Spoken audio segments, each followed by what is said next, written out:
Right now, we're going to talk about the CFO as a strategist. And, candidly, there are few better to speak on this topic than Ned Segal of Twitter. And we could not have found a better interviewer than Professor Ben Shields. Early in his career, Ben was at ESPN, and he was actually an early adopter of Twitter, which, sort of makes sense. Sports, social media, they go together pretty well right now. And as it turns out, I found out earlier that Ned is a bit of a sports nut himself. In fact, he maybe had the best job of anyone who will be here today. His first job was selling hot dogs at Candlestick Park. And if I'm right about Ned's age, that would put it squarely during the Joe Montana years. So must have been a phenomenal job to have had back then. So anyway, you're going to really enjoy this discussion. Two passionate experts on this topic. And they are actively encouraging your questions during the process. Ned has assured me that no topic is off limits. So please ask any questions in the chat area. John and I will be watching, and we will get as many in as time allows. So that said, Ben, we've been looking forward to this one for quite some time. So I'm just going to turn it over to you. Thanks, Ben. Thanks, Ned. Jack, thanks so much for that kind introduction. And let me say hello to our audience. We appreciate you joining us as well. And of course to Ned, thank you so much. Before we get into our conversation, Ned, I think we have to spend a little bit of time talking about the dream job of selling hot dogs at Candlestick Park. What was that like? Well, thanks for having me, Ben. It's great to be here with all of you.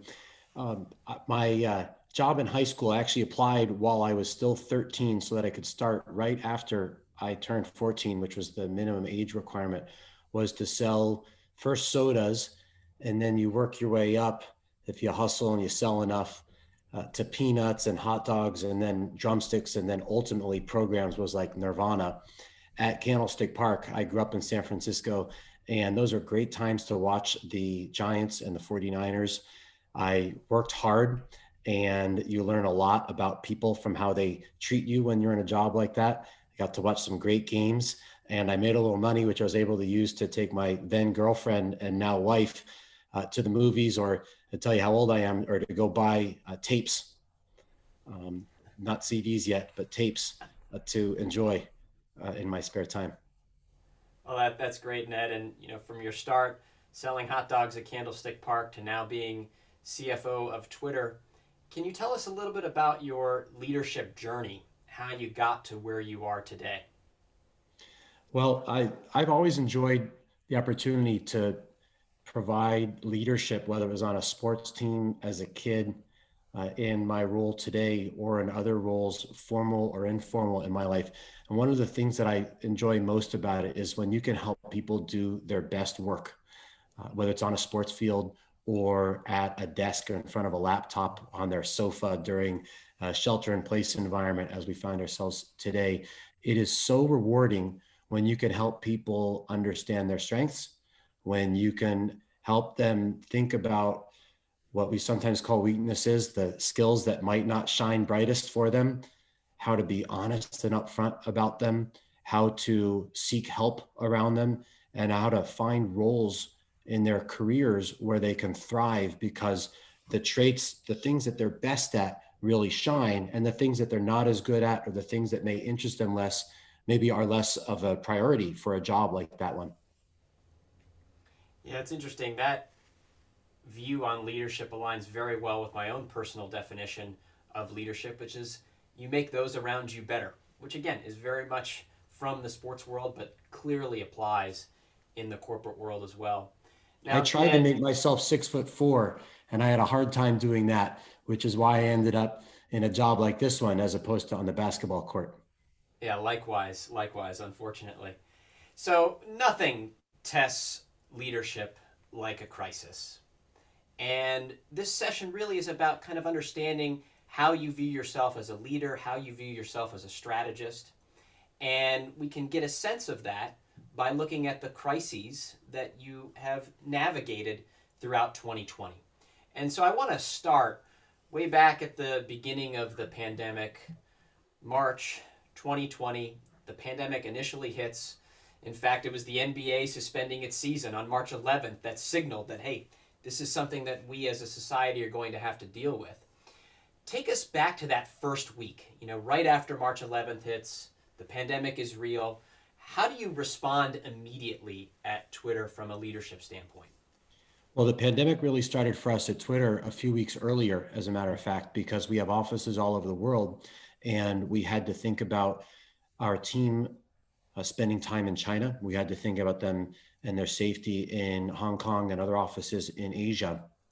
And I give Jack a tremendous amount of credit, our co-founder and CEO, because he made our priorities really clear very early. And that made the rest of the work a lot easier to do, the decisions that we had to make in order to continue to do our work. So we decided that we were going to first prioritize the safety of our team and minimizing the spread of the virus. Then we would prioritize continuity of our service. And then we would prioritize everything else after that. And it wasn't to say that those other things weren't important. They're tremendously important. But when you have that clarity that safety comes first for our team and for others, and then continuity of the service, and then everything else, all of a sudden decisions really start to fall into place.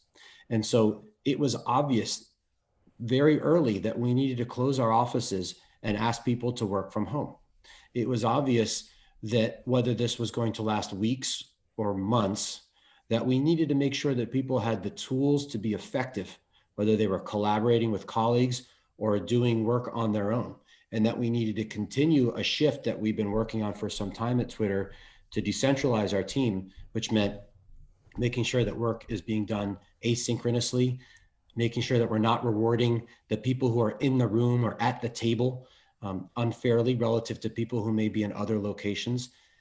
It was a tremendous equalizer when we all were working at home. We built empathy very quickly for people who had been working at home or in other locations for a long time. Half of our team is here in San Francisco, but the other half is somewhere else in the world. And so this has accelerated one of our priorities around decentralization. But though I'd go back to those priorities and how Jack laid them out for the company as something that was really important for us in how we laid out our work and prioritized things post March 11th. That's really helpful, Ned, and good best practices around when the crisis hits, setting those priorities clearly and making sure that everyone in the organization knows them and then adjust accordingly. Now, you got through that initial pandemic stage. Now let's move more toward the summer and the fall, when we're starting to see the consequences and the fallout of the pandemic take shape. What are some of the key strategic decisions that you have made at Twitter to make sure that Twitter not only survives this crisis, but also thrives in that time period? That's a great question, Ben. So 3 things come to mind. The first is we wanted to work really hard to not move too quickly and make rash decisions around things that could have long-term impact. We made deliberate decisions not to make headcount changes. We slowed our hiring ramp, but we did not let people go because of the pandemic, because we didn't know how long it was going to last or what its impact may be, and we didn't want to impact our long-term work. Similarly, we didn't make decisions to step on the gas or to invest more heavily in certain areas. We had a big surge in usage of Twitter in March as people's habits changed, where they went to new places like Twitter to find information or trusted sources around COVID-19 or because of COVID-19. And it was, I just had the poll pop up in front of me, sorry. And that doesn't happen when you're on stage, but it does when you're on a laptop at home. We were thoughtful about where we needed to move quickly and where we could move more slowly and be deliberate so that we weren't making rash decisions in the context of a global pandemic. The second thing is, I shared earlier that we thought about decentralization for some time. Jack has been pushing that we want to hire the best people to work at Twitter, whether they are most productive on their sofa or in an office, or they live near one of our 35 or so offices or in another part of the country or the world, and that we want the people who work at Twitter to reflect the people who use the service. And this has been a real accelerant of that priority. It's forced us to consider and build empathy for the challenges of working in a distributed way. I shared some of that earlier, and I'm so pleased with how we've been able to respond to it in terms of our productivity, in terms of the culture that we've been able to continue to carry through this time, but it has been hard work to maintain that culture and to maintain productivity, and it's required changing some practices. The third thing we did, Ben, was we took a look at the company's objectives, and we thought about whether we needed to change or reprioritize any of them. And we did make one big change, which was to move our revenue products to become the number one company objective. We realized that as a company that's largely focused on brand advertising, that we were more susceptible to an economy that was going through rapid change and disruption because of the global pandemic, and that our ongoing shift to more direct response oriented advertising had to move faster, and that we needed to shift people and resources and mindset over to that work in order to make sure that it could move faster. And so that was one of those things that we did relatively quickly after we all went to shelter in place, because we realized that that was a durable need, as in not just a 2020 thing, for us to consider when we thought about our prioritization. So that's interesting on that last point. Even though you're dealing with so much uncertainty and short-term crises, you are making some investments in your direct response advertising business so that you come out of the pandemic even healthier than you were. That's exactly right. For a couple of years now, we've been working on improving the direct response ad formats that advertisers can use to reach their customers on Twitter. But it became even more important because this larger and faster growing part of the digital ads market is going to be larger and faster growing at a faster clip than we had anticipated. And we think that that's a change that probably doesn't revert. Things like linear television advertising slowing as a result of how we're all consuming media today. Things like having a second screen when you're enjoying sports because you can't be in the stadium. Those may be realities of our lives for some time to come. So making sure that we make it easy for advertisers to find their customers and to create a call to action for them, not just awareness, is a critical long-term part of our strategy. Okay, so it makes sense. You know, in the months ensuing from when the pandemic initially hit, you're not making rash decisions. You are supporting the decentralization of your workforce and making sure that you have empathy for all your employees.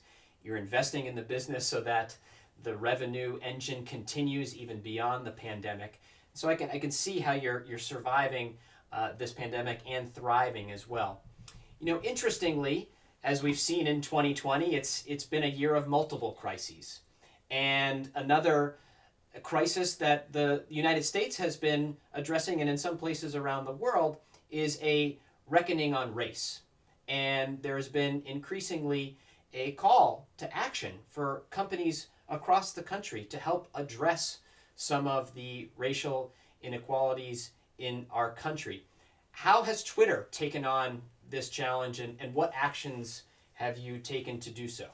Well, I'm so glad you asked, Ben, because we had a really exciting announcement this morning where we are partnering with the Opportunity Finance Network and Operation Hope, two partners that we found who were best suited to help us give back to communities that we serve that are undercapitalized, that need more dollars at work in their communities and need help putting those dollars to work. And so we announced that we would be the founding investor in a $1 billion fund with a $100 million investment of cash from Twitter's balance sheet, that the Opportunity Finance Network, through the Finance Justice Fund, will invest or lend to community development financial institutions, what are called CDFIs, who will lend money into these communities that are undercapitalized and underserved by our financial system today, so that they can start businesses, they can build buildings, they can borrow money to invest in their communities. We did this following the footsteps of another number of other companies who really inspired us. Netflix, Square, PayPal, Google, all had exciting announcements over the last 6 or 9 months where they'd be doing something similar. We took our time here because we wanted to create a blueprint for other companies. It was hard to come up with the terms to figure out how to get this through our audit committee, to figure out what was fair and make sure that we preserve capital and would still have a little bit of interest rate back that we get for our shareholders, but also to do the right thing for the communities that we serve. We did it in a way where others can hopefully join us in this fund with OFN so that we can really multiply our impact in these communities. We're so proud of this work. John Bukta, who is our VP of Tax and Treasury, and Aaron Hugh, who's our Assistant Treasurer, led the work for us. And we're so excited to see the dollars be put to work in the near term here. You know, Ned, our mission at MIT Sloan is to develop principled and innovative leaders who improve the world. And this is certainly an example of that. Now, again, 2020, a year of crisis and uncertainty. We've talked about the pandemic. We've talked about Twitter's work in the fight against racial injustices. We've also, of course, had a presidential election. And can you talk about some of the strategic decisions that you at Twitter have made to handle election-related issues like misinformation? Yeah, sure. So remember, it's always an election year on Twitter. In the United States, we take the lens of there being a big election every 4 years and a smaller one every 2 years. But when you think about the fact that 80% of the people who use Twitter are outside of the United States, I think you quickly start to think about elections happening all over the world all the time. And the great news is that gives us the opportunity to continue to refine our policies, how we enforce them, and how we communicate around them in an incredibly dynamic environment where people use a service like ours differently than they might have 4 years ago, and certainly than they did 10 or 12 years ago. And through that, we've learned it's so important to make sure that people can trust the information they see and feel safe being a part of the conversation. So we've learned to label the candidates so you know exactly who's saying what. We've learned to provide context when somebody may say something that is inconsistent with what trusted sources are saying. We've learned how to remove spammy and suspicious behavior from the service so that there aren't voices being inappropriately amplified by people or accounts that shouldn't be involved in the conversation. This is just a handful of the work that we've done, and we're really pleased with the efforts that we have been able to deliver in the time leading up to the election, where people want to learn about the topics and candidates that are being voted on. The election day, where it's so important that people know where to vote, that they aren't discouraged or confused. And then afterwards, to make sure that people are really clear that when they come to Twitter, they'll only know that they will know when an election has been called because one of the 7 sources that we will refer to has called the election, not because anybody else has done so. Ned, this is helpful because we've talked about how you as a strategist have navigated all the different uncertainties and events of 2020. I now want to take the lens and look toward the future. And I'm curious, what are the opportunities for the future for Twitter? What are you focused on right now going forward? Well, we're focused on getting the rest of the world to use Twitter. So today, 187 million people use Twitter on the average day in the third quarter. There are another 6 billion people who have access to Twitter in a country where it's available. And all of them care about what's happening in the world and what people are talking about. All of them want to hear all sides of a topic, whether it's something around sports or entertainment or politics. All of them have something that they want to share with other people where they've got an expertise, and all of the people who may care about their expertise may not be people who they can speak to on the phone or live in their town or city. And Twitter is an incredible way to bring those people together around the topics that they care about most. So we've got a lot of work to do to get the other 6 billion people to use Twitter. We need to make sure that when they come to the service, that they find what they're looking for. One of the cool things we've done in the last few quarters is we've really shifted the service to be more focused around topics. So when you come to Twitter, you shouldn't have to follow accounts. You should follow the topics that you care about. And we should do the hard work to find the accounts or the tweets for you to inform you about the topic that you're most interested in. 3 quarters ago, nobody followed a topic on Twitter. Today, over 70 million accounts follow a topic. This has been a really big shift for us, and we feel like we're really early in doing that. So that's the first thing that we're focused on, because we know that everything else, whether it's brand advertising, direct response advertising, subscriptions, or anything else we're doing, we can't do any of that unless we start with our purpose, which is to serve the public conversation. The second is, along with that top priority that I mentioned around our revenue products, we need to continue to diversify. And that means not just moving to direct response advertising, but having more non-advertising revenue. Not because advertising isn't a really big opportunity for us, where there's hundreds of billions of dollars at play and where we're just a few billion of those dollars.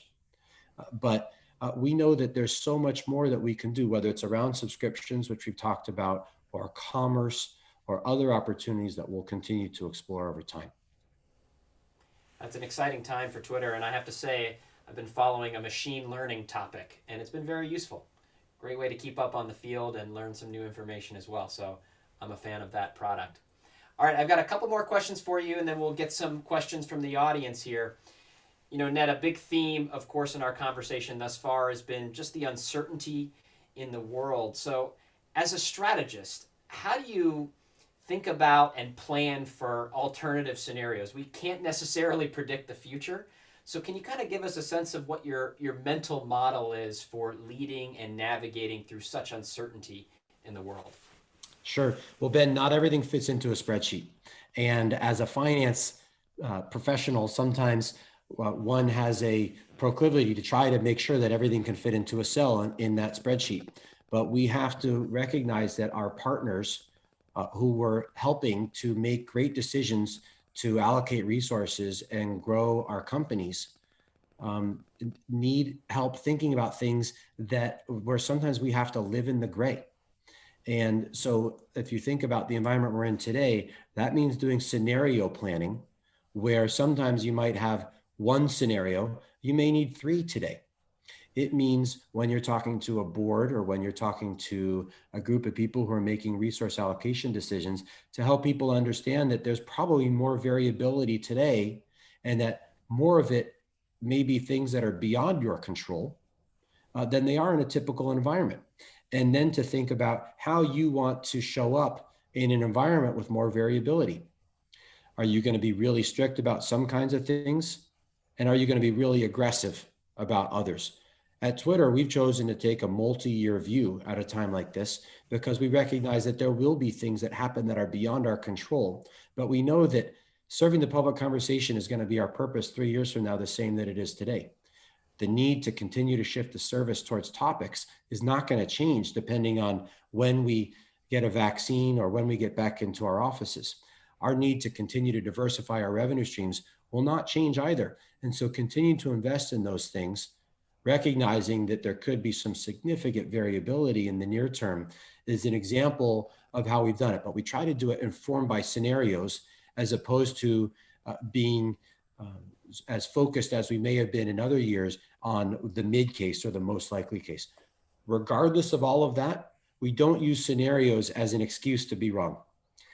We have a closest to the pin mentality in our forecasting, whether it's in sales finance and how we build our revenue forecasts, or in FP&A when we do our expense forecasting. It's critical that to be the best partners we can to the people across the company, that we are constantly driving towards closest to the pin. Those are great insights there, Ned, for our audience. Thank you for that. You know, my last question, when we look back at 2020, what do you think some of the lasting changes will be at Twitter? Well, the first one is this accelerated path to decentralization. So as I mentioned earlier, we'd been intending and trying to do this for some time. There were some parts of it that were much harder. It was hard for me sitting in a conference room in San Francisco to have empathy for people who are not in the room. It was hard to appreciate the tools that we needed to do our work. It was hard to recruit people to join our finance team when the vast majority of us were sitting in San Francisco, telling them that they'd be successful regardless of where they sat in the world. But now that we're distributed and we've closed quarters, we've done earnings calls, we've done planning sessions, we've done board meetings, all from our living rooms and home offices, we have the confidence to recruit people all over the world, knowing that they can be successful because we've been able to do so as well. So I believe this will be enduring for us. It will be fascinating to see how that plays out for other companies, because different folks will have a different point of view about whether people ought to come back to the office or should continue to be distributed. I think you'll see a variety of approaches, and that frankly will give us as employees the opportunity to choose companies that are aligned with our preferences, which I think is probably a great thing for everybody. So I think that's the most enduring thing that I think about, Ben. But I also hope that what endures is the resilience that not just the folks at Twitter, but that all of you have developed through navigating the last 9 months, which I think many of us thought was going to be a much shorter period, which I think has exhausted us in ways that we perhaps did not anticipate. It's hard to look at a screen all day. For us extroverts, we don't get a lot of energy from this screen the way that we do from the smiles of our friends and colleagues and peers when we're sitting in a room with them.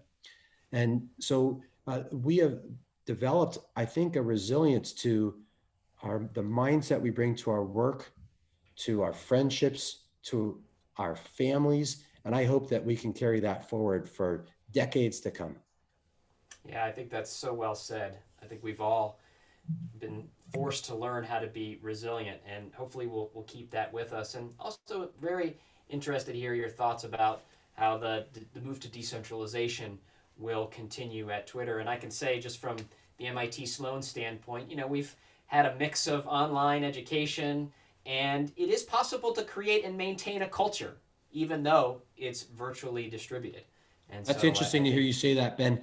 I hope that creating one is something that we can do well, because I have seen us at Twitter, and I know that other organizations I'm a part of as well have been able to maintain. Mm-hmm. But I'll be fascinated to see if, when we look back a couple of years from now, how we created culture and defined culture through a screen relative to maintaining one. And I'm so grateful for the time that we invested with our colleagues face to face. We often brought we twice have brought our whole company together in the last few years. And it's something that to some may have seemed like an extravagant expense. But 9 months after having seen my colleagues in a room together, I can tell you nothing was a better investment for us at the beginning of this year. Yeah, that makes sense. And it's great that you're sensitive to, culture and how you not only be able to maintain it, but also create it over time. I do want to make sure we get to some of our audience questions, and I'm just going to open up the open Q&A tab here on Zoom. So the first one, Ned, is from Jennifer Struchen. I hope I got that pronunciation correct. Have the Senate hearings against Twitter and Facebook impacted you? Let's see. One, when Jack has the opportunity to speak on behalf of Twitter, but also I think on behalf of many other companies, and share a perspective around legislation from the 90s that is being discussed in Washington that can have a lot of impact, not just on Twitter, but millions of websites and apps where people contribute reviews and comments and their thoughts. I'm really proud that we're able to be there representing these millions of apps and websites with a point of view that I think is different from some of the others who've had the opportunity to share theirs. Secondly, I think I speak for everybody at Twitter when I say, this is a topic that will be ongoing for the next couple of years as people continue to talk about an incredibly dynamic environment and how people use a service like ours. And what we try really hard to do, and this is where our work as leaders at the company comes into play, is to show what our principles are, and to do the right things because we believe they're the right things, not because they are legislated or because we fear they may be legislated. And a great example of that is where Jack has talked about how we believe in choice and transparency for the people who use our service.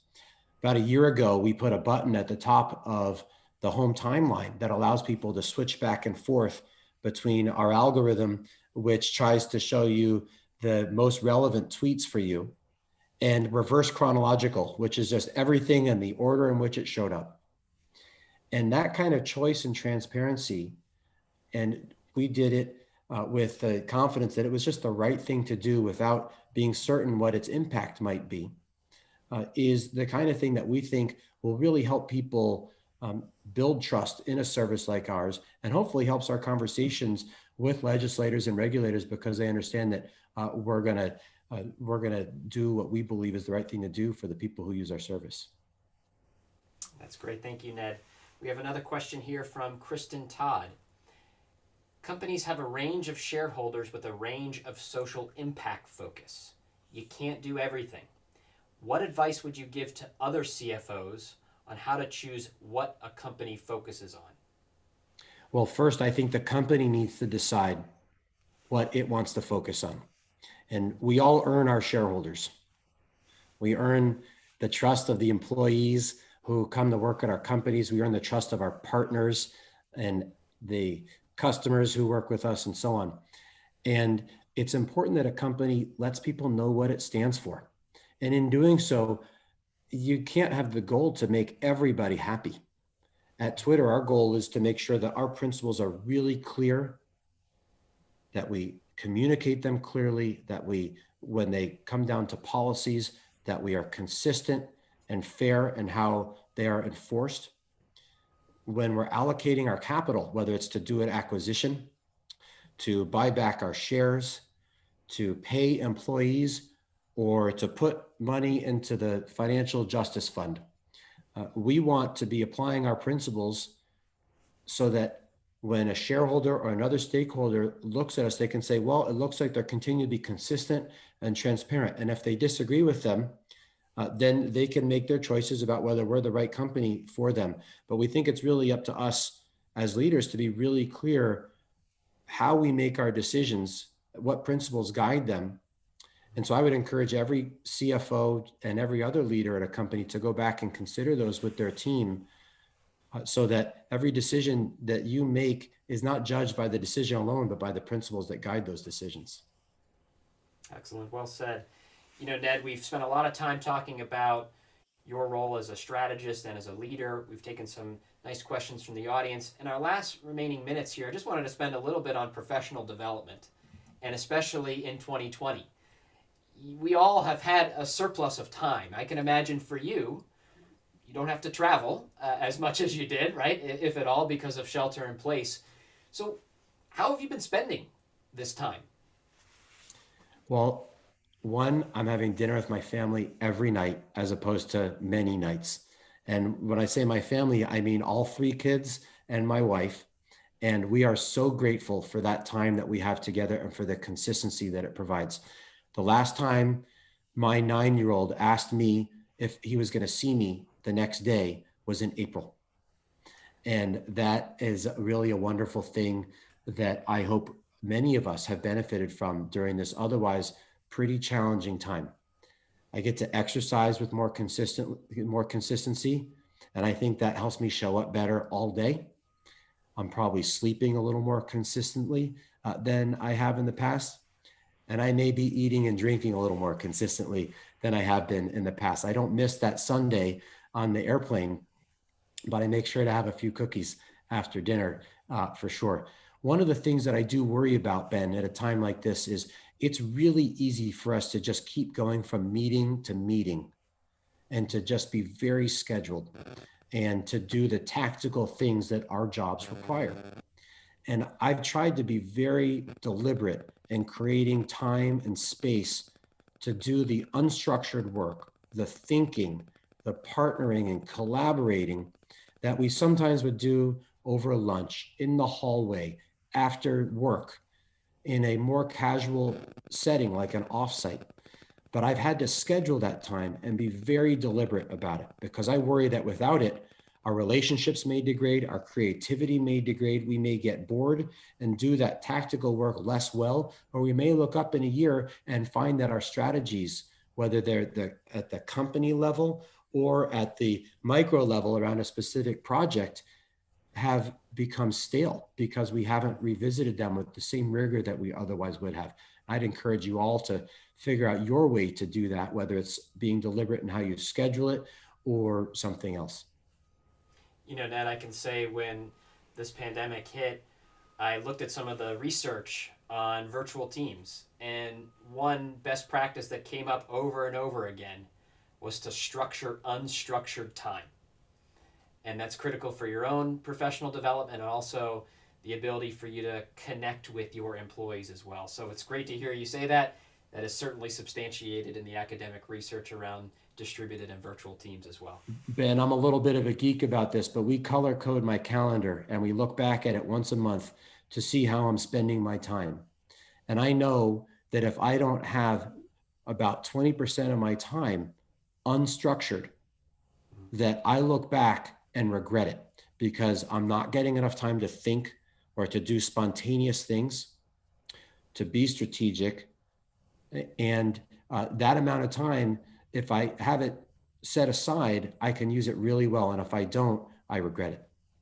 I love that tip. I might even start implementing that into my own life to do the after action on the month and how I spent my time. Well, speaking of time, Ned, I want to be very respectful of yours. I can't thank you enough for your insights on your role as a CFO, as strategist and leader.